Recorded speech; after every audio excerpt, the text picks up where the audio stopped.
Olá, sejam muito bem-vindos ao meu cantinho. Para quem eu não conhece, meu nome é Amanda, muito prazer. Nesse vídeo eu quero compartilhar com vocês dicas de como dirigir nos Estados Unidos. Lembrando que aqui nos Estados Unidos, leis de trânsito variam conforme o estado. Então, se você está vindo visitar ou para morar em algum estado específico ou já mora, dá uma olhada nas regras daquele estado. Eu moro no estado de Washington, em Seattle, então eu vou compartilhar as regras daqui. E muitas dessas regras podem ser aplicadas em todos os estados, tá? Mas aqui eu não pesquisei todos os estados, então, né? Vou dar essa tarefa pra vocês.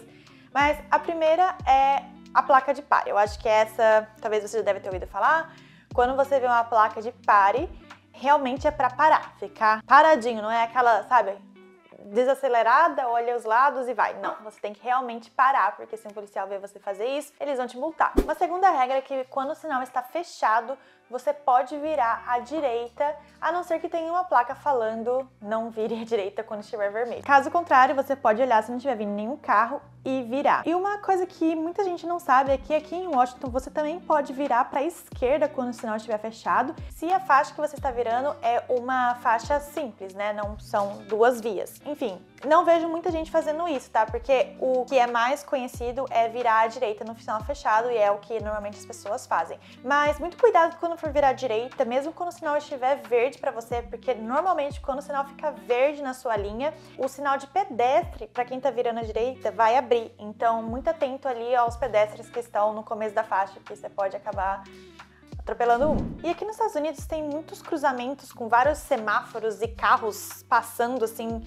na diagonal um do outro. Pode ser um pouco assustador no começo, mas não se preocupe. Se você quer virar à esquerda e fazer um cruzamento desse, né, você vai observar o seu sinal. Se o seu sinal estiver só verde, aquela bola verde normal, você precisa olhar e esperar os carros que estão vindo passarem para você poder ir. E se o sinal tiver uma setinha para a esquerda, você pode ir sem precisar esperar ninguém, o sinal está aberto para você. Só atenta que se o sinal só tiver verde, você tem que esperar os carros virem para você poder virar. Pedestres e ciclistas têm prioridade na hora que for atravessar. E mesmo se a rua não tiver faixa de pedestre, você também tem que parar para os pedestres. E se você para um pouco para frente ou nem para, você pode ter algumas reações como essas daqui. Pode ser uma desaprovação, ou então você pode ter alguém bem pistola com você e você vai ficar se sentindo muito mal por muito tempo. Pelo menos eu me sinto. Não que isso tenha acontecido muito comigo. A quinta regra é que se você está andando e você vê um sinal vermelho piscando, ele funciona como uma placa de pare. Então você tem que parar, dar uma olhada e continua a sua jornada.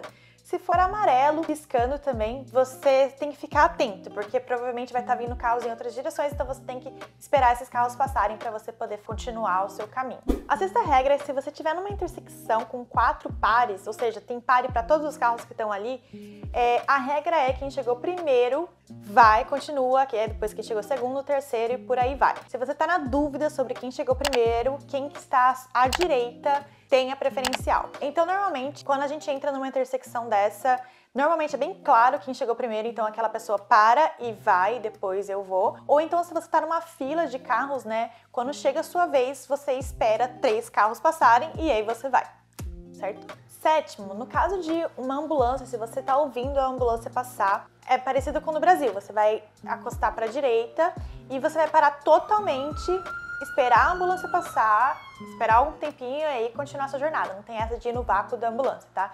E você tem que fazer isso para os dois lados da rua, não só na que a ambulância tá vindo. Então, abre para os dois lados e espera a ambulância passar. É parecido com os ônibus escolares, que seria a 8ª regra aí. Ele é um ônibus normal até que ele abra uma placa de pare. É uma placa de pare que ele abre assim para fora e aí, a mesma forma, você tem que parar, porque provavelmente vai ter embarque e desembarque de crianças, então você para totalmente e mesmo se você estiver do outro lado da rua, você também tem que parar. Aqui nos Estados Unidos não tem muito pedágio, né? No Brasil é muito comum você ter que ficar parando toda hora para pedágio. Nos Estados Unidos não é tão comum, você pode fazer uma viagem muito longa sem ter que pagar nenhum pedágio.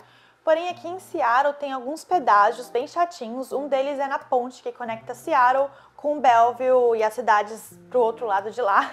Esse pedágio é uma máquina que fica em cima da ponte, você passa por ela, se tá à noite dá pra ver a luz dela passando e isso quer dizer que você foi cobrado. E aí você pode ser cobrado tanto por correio, então se você não tem um dispositivo no carro, tipo sem parar, sabe? Tem algo parecido aqui, você paga um pouco mais barato quando você tem isso no carro, e se você não tiver, eles mandam por correio e é um valor um pouquinho mais alto.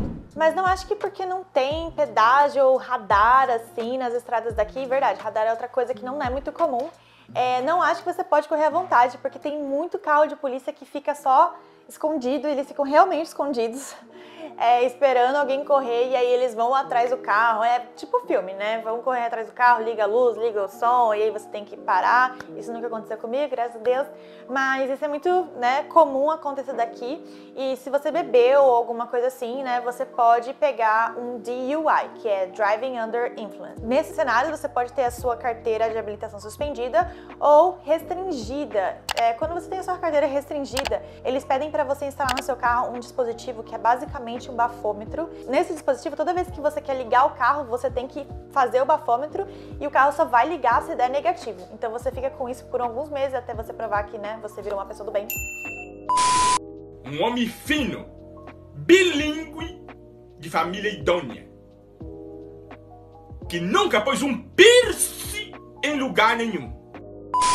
E aí você, né, fica com a sua carteira normal. E cuidado com o sinal vermelho. No Brasil, quando tava muito tarde, eu não ficava parada no sinal vermelho. Eu dava uma olhada, às vezes não tava passando ninguém e continuava. Só que aqui tem muitas câmeras nos sinais, então fica atento, porque se o seu carro passar no sinal vermelho, essas câmeras podem pegar e você acabar sendo multado. Aqui em Washington também tem as linhas expressas e as linhas em grupos. As linhas expressas são, né, linhas expressas, que você tem que pagar, por isso que tem menos gente lá. Então, da mesma forma, tem uns pedágios no meio dessas linhas que você passa pelo carro e ele cobra você. E também tem as linhas em grupo que você pode dirigir lá se você tiver com uma quantidade mínima de pessoas. E vai ter uma placa falando a quantidade mínima. Então, tem lá 2 mais, ou seja, 2 pessoas, contando o motorista e, enfim, 2 pessoas no mínimo. Então, se tá eu e o Kevin, a gente já pode andar nessa linha. E vai ter um losango no chão indicando que aquela faixa é uma faixa de grupos. Então, mesma forma, né, se você desrespeitar esse número mínimo ou, enfim, tá dirigindo sozinha nessa faixa, você também pode levar uma multa grande. E se tiver nevando ou se você tá indo para um lugar que neva, as rodovias tem, se você for procurar nos estados, né, e a rodovia daquele estado, eles vão indicar se seu carro precisa ter corrente para andar naquela rodovia. E se você estiver andando naquela rodovia sem corrente, você pode levar uma multa de até $500. Importante ver isso até para sua segurança, né? Porque isso quer dizer que a rodovia não está segura para você andar, né, sem corrente. Você também pode levar uma multa e é uma coisa que não é muito clara, então é importante pesquisar isso antes de você fazer uma viagem para um lugar que tá nevando.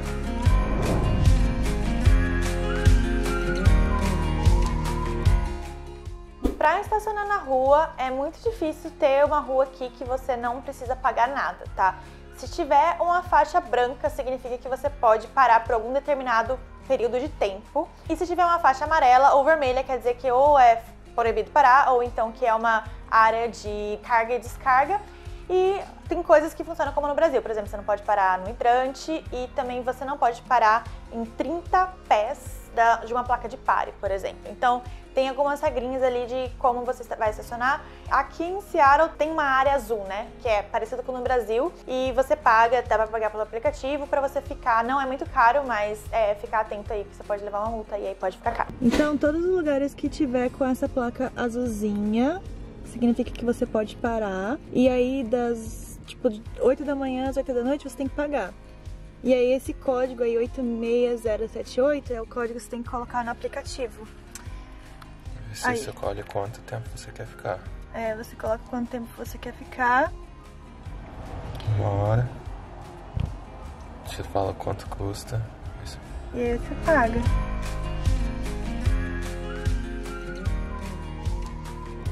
E a última regra, eu nem sei quantas foram, desculpa, porque eu acho que eu dupliquei os números aqui na minha lista, então eu acho que a 15ª, não sei, é que você pode dirigir aqui com uma carteira de outro país por até 3 meses.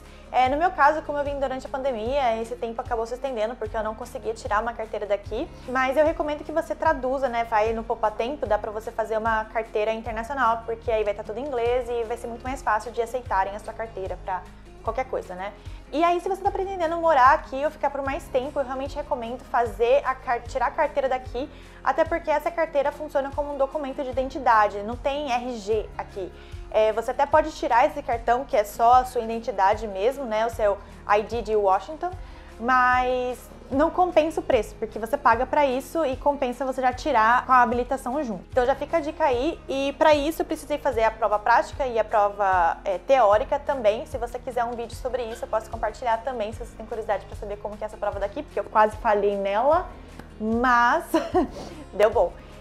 Então é isso, espero muito que vocês tenham gostado desse vídeo. Se você gostou, não esqueça de curtir, se inscrever no canal e ativar as notificações, e até o próximo vídeo. Tchau!